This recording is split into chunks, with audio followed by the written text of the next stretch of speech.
नमस्कार दोस्तों, स्वागत है आपका आज के मुख्य समाचार में, जिसमें सबसे पहली और बड़ी खबर में आपको बताएंगे कि भाजपा सांसद ने कोरोना वैक्सीन पर उठाए सवाल का नीति आयोग को देनी चाहिए इस पर रिपोर्ट। दूसरी बड़ी खबर में जिक्र होगा महाराष्ट्र का, जहां पर भाजपा को लगा तगड़ा झटका, शिवसेना में शामिल हो गए 27 पार्षद। और तीसरी बड़ी खबर में जिक्र होगा बिहार के पॉलिटिक्स का, एमएलसी मनोनयन पर एनडीए में छिड़ी जंग, मुकेश साहनी हुए नाराज तो मांझी को भी चाहिए न्याय। दोस्तों, हर एक खबर की गहराई में आपको ले जाएंगे, लेकिन उससे पहले आप अभी इस वीडियो को लाइक कीजिए और इस लाल बटन को दबा के चैनल को फ्री में सब्सक्राइब करके घंटी बजाकर कमेंट में लिखिए जय हिंद। दोस्तों, रुक करते हैं तमाम बड़ी खबरों की तरफ। भाजपा सांसद ने कोरोना वैक्सीन पर उठाए सवाल, कहा नीति आयोग को देनी चाहिए रिपोर्ट। जी हां दोस्तों, बीजेपी के राज्यसभा सांसद सुब्रमण्यम स्वामी ने कोरोना वैक्सीन को लेकर सवाल खड़े किए हैं। उन्होंने कहा है कि मीडिया रिपोर्ट के अनुसार टीका लगवाने के बाद 71 लोगों की मौत हुई है, जिनमें से 70 ने ऑक्सफोर्ड AZ वैक्सीन लगवाई थी, जिसका उत्पादन सीरम इंस्टीट्यूट के द्वारा किया जा रहा है। इस मुद्दे पर नीति आयोग ने एक रिपोर्ट देने का वादा किया था, लेकिन अभी तक उनकी तरफ से रिपोर्ट नहीं आई है। राज्यसभा सांसद सुब्रमण्यम स्वामी ने ट्वीट किया कि नीति आयोग की तरफ से अब तक रिपोर्ट सामने नहीं आने के कारण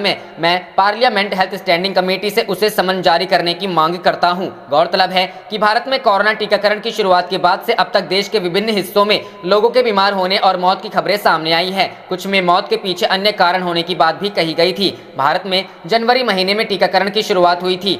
14 मार्च तक के आंकड़ों के अनुसार 2.9 करोड़ से ज्यादा डोज लगाई जा चुकी है, जिनमें से 18% को दूसरी डोज भी दी जा चुकी है। सिक्किम, अरुणाचल प्रदेश और दिल्ली जैसे राज्यों ने प्रति 10 लाख की आबादी के हिसाब से सबसे ज्यादा टीके लगाए हैं। बताते चलें कि देश के कई राज्यों में एक बार फिर से कोरोना के मामलों में तेजी देखने को मिल रही है। टीकाकरण के बीच बढ़ रहे मामलों को देखकर केंद्र सरकार चिंतित है। प्रधानमंत्री नरेंद्र मोदी ने बुधवार को अलग अलग राज्यों के मुख्यमंत्रियों के साथ बैठक की और कहा कि हमें अभी उतनी गंभीरता दिखाने की जरूरत है जितनी है एक साल से दिखाते रहे हैं। बुधवार को पीएम की मीटिंग में कोरोना पर जो आंकड़े पेश किए गए थे, उसमें बताया गया था कि देश में सबसे ज्यादा चिंताजनक हालात महाराष्ट्र, गुजरात, मध्य प्रदेश और पंजाब की है। अधिकारियों ने बताया था कि देश के 70 जिलों में 150% से ज्यादा कोरोना बढ़ा है। रुख करते हैं अगली खबर की तरफ। महाराष्ट्र जलगांव नगर पालिका में बीजेपी को बड़ा झटका, शिवसेना में शामिल हुए 27 पार्षद। जी हां दोस्तों, महाराष्ट्र में शिवसेना ने भारतीय जनता पार्टी को बड़ा झटका दिया है। जलगांव नगर पालिका में बीजेपी खेमे के 27 निगम पार्षद पाला बदलकर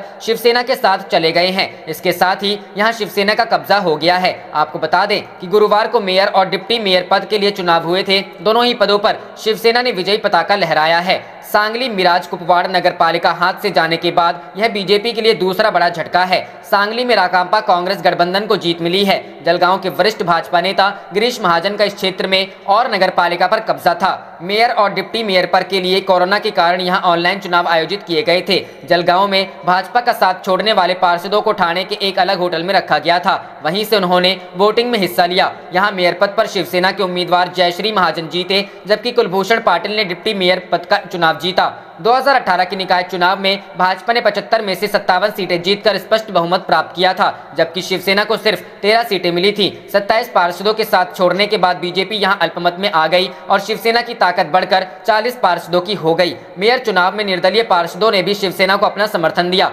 शिवसेना नेता और राज्य मंत्री एकनाथ शिंदे ने यहां की जिम्मेदारी संभाल रखी थी। शिवसेना के नेताओं का दावा है कि नगर निगम के पार्षदों ने भाजपा को खारिज कर दिया, इसने उन्हें उनका हक नहीं दिया। जलगांव के संरक्षक मंत्री गुलाबराव पाटिल ने कहा कि पार्षद शिवसेना अध्यक्ष और मुख्यमंत्री उद्धव ठाकरे और एकनाथ शिंदे के संपर्क में थे। पाटिल ने कहा, बीजेपी ने इन पार्षदों से किए गए वादों को पूरा नहीं किया। उनके नेता अपने पार्षदों के नाम तक नहीं जानते थे, इसलिए इनमें नाखुशी बढ़ रही थी। वे पार्टी अध्यक्ष और एकनाथ शिंदे के संपर्क में थे, इसलिए आज हमारे पास इस निगम में हमारा भगवा झंडा है। रुख करते हैं अगली खबर की तरफ। बिहार पॉलिटिक्स, एमएलसी मनोनयन पर एनडीए में छिड़ी जंग, मुकेश सहनी हुए नाराज तो मांझी को भी चाहिए न्याय। जी हां दोस्तों, बिहार विधान परिषद के 12 सदस्यों के मनोनयन पर राष्ट्रीय जनतांत्रिक गठबंधन में सब कुछ ठीक नहीं चल रहा है। गठबंधन के घटक दल विकासशील इंसान पार्टी व हिंदुस्तान आवाम मोर्चा ने इस पर नाराजगी का इजहार करते हुए इंसाफ की मांग की है। वीआईपी और हमने कहा है कि गठबंधन धर्म का पालन नहीं किया गया है। विदित हो कि बिहार में राज्यपाल कोटे की 12 सीटों के लिए एनडीए में जनता दल यूनाइटेड व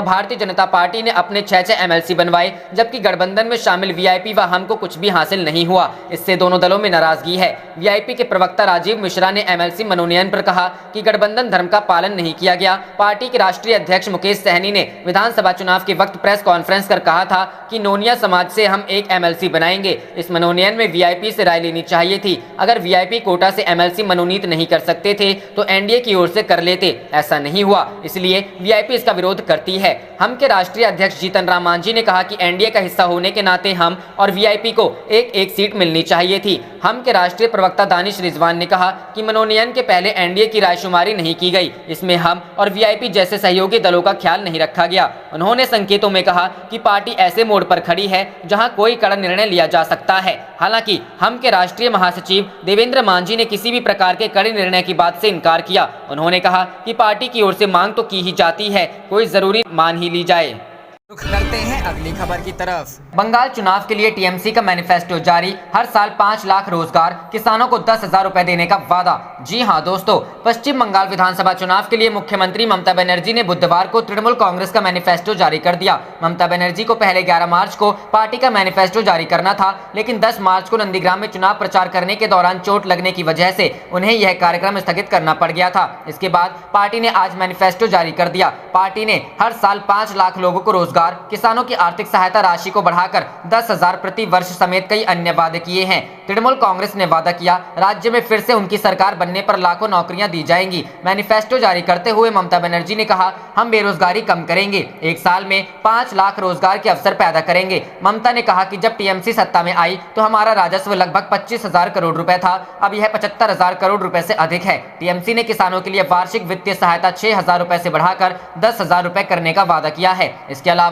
मुख्यमंत्री ममता बनर्जी ने यह भी कहा कि बंगाल में सामान्य श्रेणी के लिए 6,000 रुपए और पिछड़े समुदाय के लोगों के लिए 12,000 रुपए की न्यूनतम वार्षिक आय सुनिश्चित करेंगे। उच्चतर शिक्षा प्राप्त कर रहे छात्रों को 10 लाख रुपए का खर्च सीमा वाला क्रेडिट कार्ड उपलब्ध कराने का भी वादा किया है। सिर्फ 4% ब्याज देना होगा। इससे पहले झारग्राम जिले के गोपीबल्लभपुर में एक जनसभा को संबोधित करते हुए ममता बनर्जी ने आरोप लगाया कि पहले मार्क्सवादी कम्युनिस्ट पार्टी पर उन पर शारीरिक हमला किया करती थी और अब बीजेपी भी वही कर रही है। बनर्जी ने एक व्हील चेयर पर बैठकर चुनावी रैली को संबोधित करते हुए कहा, बीजेपी मुझे घर के अंदर रखना चाहते थे ताकि मैं चुनाव के दौरान बाहर ना जा सकूं। उन्होंने मेरा पैर घायल कर दिया। बंगाल में 8 चरणों में विधानसभा चुनाव होने हैं, जिसकी शुरुआत 27 मार्च से हो रही है। अंतिम चरण के मतदान 29 अप्रैल को डाले जाएंगे। बंगाल समेत सभी राज्यों के नतीजों का ऐलान 2 मई को होगा। इस बार सभी 5 राज्यों में ज्यादातर लोगों की नजरें बंगाल विधानसभा चुनाव पर ही हैं। दरअसल 10 साल से सत्ता में काबिज ममता बनर्जी को हटाने के लिए बीजेपी ने पूरी ताकत झोंक रखी है। बीजेपी का शीर्ष नेतृत्व लगातार बंगाल का दौरा कर रहा है। उधर ममता बनर्जी भी फिर से सत्ता में वापस आने का दावा कर रही हैं।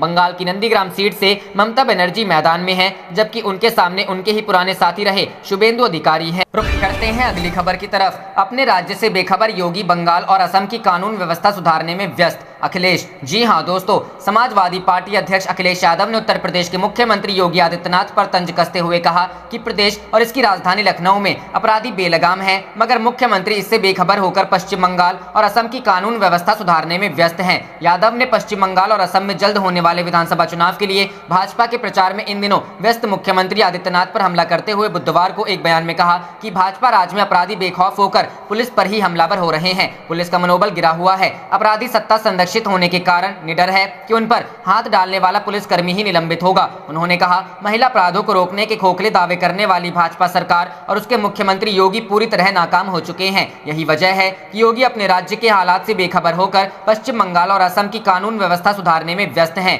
यादव ने कहा कि महिलाओं एवं बच्चियों के साथ अपराध में राजधानी लखनऊ अव्वल नंबर पर आ गई है। कोई दिन ऐसा नहीं जाता जब लूट, अपहरण, हत्या और दुष्कर्म की घटनाएं ना होती हो। पूर्व मुख्यमंत्री ने आरोप लगाया कि भाजपा जनता के बुनियादी मुद्दों से ध्यान भटकाने के लिए जादुई जुमले उछालने लगती है। वह झूठे आंकड़ों से जनता को भ्रमित करने की चाहे जितने तिकड़म कर ले, मगर अब वह सफल होने वाली नहीं है। सभी को भाजपा के दावों में छुपे सच का पता चल गया है और वह झूठों को 2022 के चुनावों में सही सबक सिखाएगी। रुख करते हैं अगली खबर की तरफ। केंद्र सरकार पर एनसीटी बिल को लेकर जमकर बरसे केजरीवाल, कहा जनता के साथ छल। जी हां दोस्तों, दिल्ली के मुख्यमंत्री अरविंद केजरीवाल आज केंद्र सरकार के नए एनसीटी बिल के खिलाफ धरना प्रदर्शन में हिस्सा लेने जंतर मंतर पहुंचे। इस धरना प्रदर्शन में दिल्ली के सीएम के अलावा विधायक, सांसद और सभी पार्षदों ने भी हिस्सा लिए। इस अवसर पर अरविंद केजरीवाल ने आरोप लगाया कि दिल्ली की केंद्र सरकार उनकी शक्तियों को छीनने का प्रयास कर रही है, जिसको लेकर दिल्ली की जनता में आक्रोश है। केजरीवाल सरकार देगी धरना। बता दें, आम आदमी पार्टी आज केंद्र की नरेंद्र मोदी सरकार पर दिल्ली की चुनी हुई सरकार की शक्तियां छीनने वाले एनसीटी बिल का विरोध करने भारी संख्या में एकत्रित हुए हैं। केजरीवाल सरकार ने आरोप लगाया है कि केंद्र सरकार दिल्ली सरकार की लोकप्रियता से डर गई है, इसलिए वह इस तरह की हरकत कर रही है। वह कहते हैं कि यह सुप्रीम कोर्ट के पलटने की कोशिश है। बता दें, केजरीवाल सरकार का आरोप है कि बीजेपी राष्ट्रीय राजधानी क्षेत्र कानून लाकर दिल्ली की चुनी हुई सरकार के अधिकार को छीनकर उपराज्यपाल को देना चाहती है। सरकार ऐसा इसलिए कर रही है ताकि वह दिल्ली सरकार उपराज्यपाल की दया पर निर्भर रहे। मालूम हो कि दिल्ली की पूरी सरकार केंद्र के खिलाफ धरने पर बैठी है। आम आदमी पार्टी के दिल्ली संयोजक गोपाल राय ने कहा है कि केंद्र की मोदी सरकार दिल्ली वालों का हक छीनकर केंद्र सरकार के हाथों में दे रही है। वह दिल्ली सरकार के अधिकार को छीन रही है। आप देख रहे थे आपका अपना चैनल जय हिंद जय भारत।